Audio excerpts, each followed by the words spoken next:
Good morning. I hate to bring you all inside on this beautiful day, but we have this beautiful auditorium that brings the outside in, so welcome. On behalf of Walter Isaacson, who's the president and CEO of the Aspen Institute, and Bob Steele, who's our chairman of the board, along with my colleagues, Fran Marie Kennedy and Dr. Kavita Patel, who are here someplace, I'd like to welcome you to the Aspen Institute campus and the Aspen Meadows Resort. We're really thrilled that you're here today. Susie and Peter, along with Richard and Philippe, have certainly put together a very impressive and inspiring agenda for all of you. And we at the Aspen Institute are very honored to be able to host you today, and thanks to Kavita and Fran Marie, to also participate in part of the content.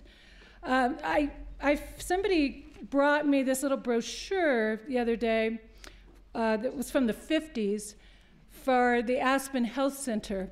And I thought it was hysterical looking at it this morning, given that you all are here for the Health and Wellness Summit. Because first of all, it's all men. And second of all, they're naked. And there's a great picture of a man in the Iron Virgin shower here. And but what's so interesting about this brochure, which is really quite old, is they're talking about health and wellness back then, and they're talking about how much it's tied to our intellectual health and the health of our mind, and the health of the fact that we need lifelong learning in our lives to be healthy. It's not just our physical well-being, it's our intellectual well-being. So with that, I want to give you a little bit of an introduction to what is the Aspen Institute and how Aspen, the city of Aspen and the town of Aspen, was founded, because I think it's very relevant to why you're all here and what you're doing here. The Aspen Institute is an international nonprofit educational organization. And unlike Fox News, we actually are neutral and balanced. And unlike Washington, D.C., we are nonpartisan, and we try very hard to be nonpartisan, and we try very hard to bring people in on both sides of all issues. I think we're fairly successful in that, because my phone rings off the hook with people on both sides yelling at me, saying we're too far on the right or too far on the left. So as long as I'm being criticized by both sides, you know we're doing a pretty good job. Our budget is over $100 million, and our headquarters, although we were founded here in Aspen, Colorado, are headquartered now in Washington, D.C. And we also have offices in New York and Maryland. We have international partners all around the world. We have partnerships in Italy, France, Germany, Romania, Spain, India, Japan, and our most recent partnership is in Prague. We have leadership initiatives in Africa, the Middle East, and Central America, and we're beginning programs now in China and Southeast Asia. So we truly are an international organization. So what do? We really do two basic things. First, we develop leaders. And we don't do that in the typical sort of management training way of developing leaders. But we do that by bringing people together in our retreat-like settings. You're here at the Aspen Institute, in small groups, typically no larger than 24 people, around a round table. There's no head of the table. We bring people together in moderated dialogues so that people can all read the same readings, reading the text of the great text of global civilization. And we talk about those texts and how they inform who we are and what our values are, and how those values inform the way we make decisions and how we make decisions. And then that informs how we lead, how we become great leaders, and then most importantly, how we take that information and change the world. So it's a little esoteric, but it really works. It really works by bringing people together, having them sit around a round table, breaking bread together, walking in the fresh air, and talking through issues and taking the time to really think. And so somebody in their wisdom said, gee, why don't we apply that methodology, which is now called the Aspen method, to trying to solve the intractable policy issues facing the world. And so now we have over 27 policy issues, and Fran Marie and Kavita are helping to run our policy program on health, biomedical science, and society. And we have 27 of these programs where they bring people together on both sides of issues. So if it's our environment program, we might have the CEO of Chevron at the table with the head of the Sierra Club, at the table with the head of the EPA. And we bring them all here to Aspen, and we throw them in a room together for 3 or 4 days, and we make them get outside. In fact, this campus was designed purposefully, unlike most conference centers, to force you to walk between conference rooms and between your meals, and to get outside and to be part of the outdoors. And pretty soon, people start listening to one another. We don't expect people to agree with one another, but when people start listening to other people's points of view, they really do help people to solve problems, and so it really works. And so we have 27 of those policy programs. We also bring people together like you're doing here today, to just get inspired, to network, and to gain new insight and new ideas on things. So this late June, July, we have something called the Aspen Ideas Festival, where we'll have 3,000 people on this campus learning and growing together as a group. So a little bit about the town of Aspen.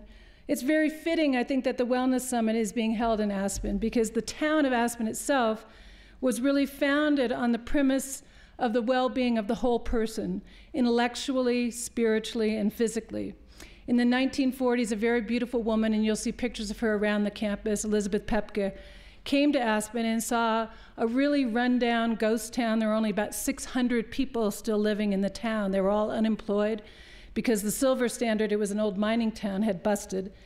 And she had a vision of a town, sort of a utopian community in Aspen that could nourish the mind, the body, and the spirit. Unfortunately, a war came along, but after the war, she came back here with her husband, Walter Pepke, and they held a major convocation in celebration of the 200th birthday of the great German humanist Goethe, to talk about how to heal a world that was broken by war and hatred. This little gathering, which, by the way, was the only time the great humanist Albert Schweitzer ever came to the continental United States, turned out to spawn the Aspen Institute, which was the mind, the intellectual side of that vision. It also spawned the Aspen Music Festival, which was a large part of the spirit. Right behind me is the Aspen Music Tent, which hasn't started yet, unfortunately, but all throughout the summer you'll hear opera and music flowing out through these grounds. And many other nonprofits which continue in Aspen today. It started the Aspen Skiing Company, which was part of the physical part of this little town, the body. And it started the International Design Conference of Aspen, where a very young Steve Jobs came to this campus quite a long time ago to a conference about the size of this conference today, not unlike yours, and was really inspired by not only the clean beauty of the surroundings and the air, but also by the simplicity of the Herbert Bayer architecture on the Aspen Meadows Conference. And most of you probably know that my boss and the head of the Aspen Institute, Walter Isaacson, just finished writing this book on Steve Jobs. If you haven't read it, it's really great. And there's a chapter in this book about this campus, and about Steve Jobs coming here when he was quite young. He was speaking at the International Design Conference. But he was inspired not only by this simplicity of the German Bauhaus design and architecture, but also by the earthworks and the landscape architecture as you walk between the campus. All of that landscape architecture, the mounds, the water, the rocks, were all designed by the great artist and architect Herbert Bayer, who came here, was invited here by the Pepkes when they first started the Aspen Meadows. So it was here on these grounds in which Steve Jobs really received a great deal of inspiration for the very clean, simple design of the Apple products. And there's really an amazing count of this little brainwave that he got in this book by Walter Isaacson. So I hope you receive similar inspiration for the types of services and the products that you are also passionate for, and that you leave these grounds with new ideas, new friends, and fresh thinking. Welcome.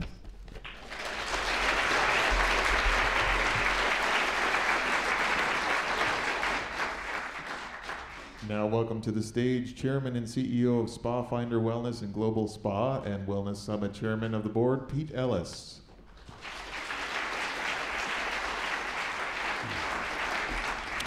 Amy, thank you. It's terrific to be here in collaboration with the Aspen Institute. Boy, what a great place this is. When you look at all the other places we've had conferences, this is a campus where we can really see what learning might take fold here. Those of you that have not been with us before, first-time students, spouses, welcome. We're really glad that you're here today. This is our 6th Global Spa and Wellness Summit. We have over 40 nationalities represented here, which we love to see, obviously. It's great for us because this is the Global Spa and Wellness Summit. And I want to kind of point out the word wellness that got put in our name this year.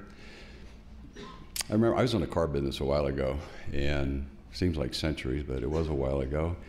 And I remember when the manufacturers used to send me cars that I couldn't sell, and they used to give me a lot of them. And I'd have to go out there and motivate the marketplace to understand why they should go buy that car and what it really meant. And I never won the battle because consumers always had preconceived thought processes about what something was.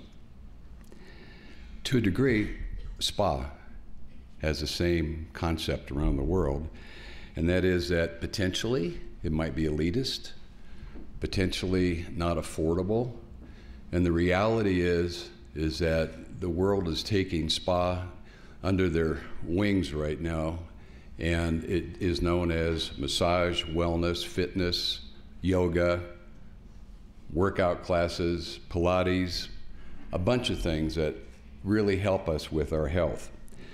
So this year we added the term wellness, and we think it gave us a lot more elasticity in who comes to the summits now and the participation. And when I think about the not affordable, it makes me smile when I think about companies like Massage Envy that are peppered everywhere, and they're allowing people to go in and get massages and understand spa from a different perspective. And so I really welcome them, and I thank them for being part of our group. History, how we got started. Well, there was definitely, we thought there was a need for, when I say we, there's a group, and I'll introduce you to them here shortly, thought there was a need for there to be an executive conference where we brought the top leaders around the world together so that we could dialogue and learn about what's happening globally and apply some of those new processes, theories, practices into our own businesses, and at the same time find some place we could network at the highest level where we could have the people that actually wrote the checks and make the decisions attend. So we modeled it after the World Economic Forum by invite only, and a lot of the agendas that you see today have some similarity. And in fact, one of the similarities we had today is we got one of the former co-chairs of the World Economic Forum, Philippe, to help us with this year's, which he's been very instrumental in putting together a terrific agenda for us. The idea of being invited is the idea of shared purpose rather than individual gain. First conference we had in New York, second in Interlaken, Switzerland. We went off to, we had 2 in New York, and we went off to Istanbul, Turkey, and in Bali last year. And this is all possible, honestly, because of a very dedicated board of directors. Phenomenal job. We meet by phone once a month, and then there's a lot of offline that comes up behind the scenes in terms of trying to make sure that we're really accomplishing, joining together and shaping the future. I'd like to introduce the board to you today. If you just stand when I call your name. Manny Berger, Emmanuel Berger, founder, Berger Hospitality.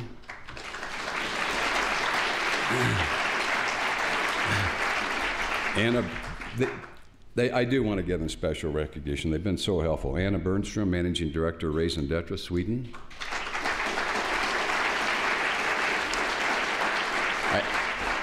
I neglected to put the country that Manny's from, and that's Switzerland, or if I did, forgive me for doing it twice. Philippe Bourgnon from Vice Chairman, Revolution, and CEO, Exclusive Resorts. He's got a great global history of different companies that he's worked for. Dr. Mark Cohen, professor, RMIT University, Australia. Susie Ellis, president, SpaFinder Inc., USA. Although shortly you'll hear I fired her from that job. Andrew Gibson, group director of Spas, Mandarin Oriental Hotel Group, Hong Kong. Jeff Matthews, president, COO, Mandara Spas, Indonesia, vice president, Elemis and Bliss. Ann McCall Wilson, vice president, Spas, Fairmont Raffles Hotels, Canada. And Professor Mary Tabaki, PhD, associate professor, Cornell University School of Hotel Administration. So they are very, very responsible for helping us to put together what we think is going to be a very terrific summit. I'd like to also thank the sponsors. Without their financial assistance, we really cannot grow or attempt to grow in the marketplace or amongst ourselves in terms of what we're able to put forth in the summit. And you see that with our research, you see that with the agendas we have, with the speakers that we're able to bring on board. And I really wish to thank those speakers who we'll get to them individually later on, but they're very, very important, and we'd like you to acknowledge them throughout the conference. Spirit of the summit. We'd like you all to leave your commercial baggage at the airport when you got off. And what I mean by that is that you don't need to carry your business card around and make meetings here to go tell people about your product. They're going to find out about you. This is a spirit of collaboration and joining together and sharing ideas. People will find out about you and your businesses just by the fact that you're here. So, like I said, we appreciate if you'd leave the commercial baggage at the airport and join us really in networking, dialoguing, and focusing on the industry. Each year we have several of the board members work together to put together an important agenda. And one of the fun things we found is that in the first couple of years, the people that were involved with the Global Spa Summit, we had some employees that we transitioned out of SpaFinder to actually working full-time at the summit, found that they were really working a lot to try and figure out what to do and how to put the agendas together. And then we came up with a real smart idea. In fact, maybe it wasn't we, maybe it was Susie, and that is that we get a co-chair and we put all the crap on the co-chair and let the co-chair go figure it out. So Ann McCall has helped us as co-chair, Jeff Matthews has helped us as co-chair, and Richard Dussault is co-chair, and Philippe this year is co-chair. And Philippe and Richard Dussault are responsible for, along with my wife, for putting together a 2.5-day agenda for the development of this year's theme, Innovation Through Imagination. And I thought this was really kind of interesting to bring up to the group. It just happened to me a couple of days ago. Liz Terry shows me her new Spa Business magazine, so I'm flipping through it. And I see that there is a property that is talking about their new concept in spas in Malaysia. And Jeff Matthews is standing right next to me. And one of the pictures in there is of a property that was stock photo of his 15 years ago. And they're talking about their new concept. And I kind of had a smile because, you know, what it's saying to me is that we've got same music, new words. And we need some new music. And I think that that's why this year, this theme is so appropriate for us. And we look forward to really challenging your minds to think about innovation using your imagination. We've got now about, if I was trying to count up all the people that are involved in moving the Global Spa Summit forward in terms of the first year. How many of you attended the first summit in New York? Okay. How many of you attended the summit in Bali? Ooh, okay. So I trust, how many of you, let me go back and rephrase that. How many of you that attended the first conference attended the conference in Bali? Can I see some hands? Okay. I guarantee you that every one of you has seen a big pendulum swing in terms of what happens at the summit. And the reason you see that is that you've got this board of directors, and now almost, I was trying to count them up yesterday, almost 25 people counting the board of directors that are working on this summit to put together this programming. Some are full-time, some are part-time. And obviously one of the catalysts in this is my wife, who now, I actually did fire her as president. She keeps the title, but I don't let her do any work in SpaFinder anymore. This happened a couple of years ago. I said, you quit working in the company, you gotta go work this Global Spa Summit. There's too much to it. So that's been her job. It's been her love. She's a incredible detail person. As you start to see the things that go on in the agendas here and all the little things that happen, it's because she's into so much detail. So I'm going to introduce her to you, and I'm just going to ask that someday that you might consider releasing her back to home life. So Susie, come on back.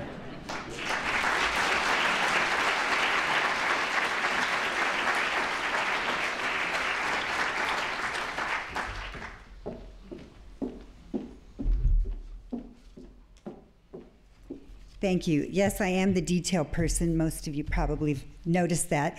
And it's a good balance to Peter, who is the idea person and the visionary. And so we've been together 26 years, and so we don't always agree, but the combination's working well. So I'm just going to say one thing before I introduce our first speaker. And I am just so thrilled with what Amy said this morning. All what she was talking about with the Aspen Institute is so much of what we've been talking about with the Global Spa and Wellness Summit. And I think it's embodied in our tagline, joining together, shaping the future. And that's what we have been doing, and that's what we're doing. And to be here on this campus to do it is, just really a dream come true. So now I get to introduce our first speaker.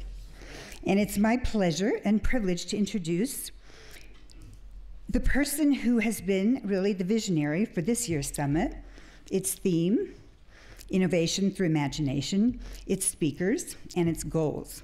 And that person is Philippe Bourguignon, whose current career is multifaceted, as I found out. He just does an amazing amount of work with many different organizations. And he's currently vice chairman of Revolution Places and CEO of Miraval.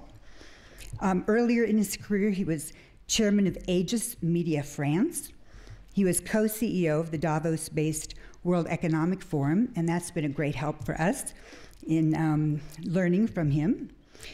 Chairman and CEO of Club Med, CEO of Euro Disney, and he's a board member of eBay and Zipcar, and I'm very proud to say, the Global Spa and Wellness Summit. And working with him this past year, I have to say, has been a pleasure and a privilege. He's a visionary, and in words that I would not normally use, but I think are the perfect description of Philippe, he's really smart as hell. So welcome, Philippe.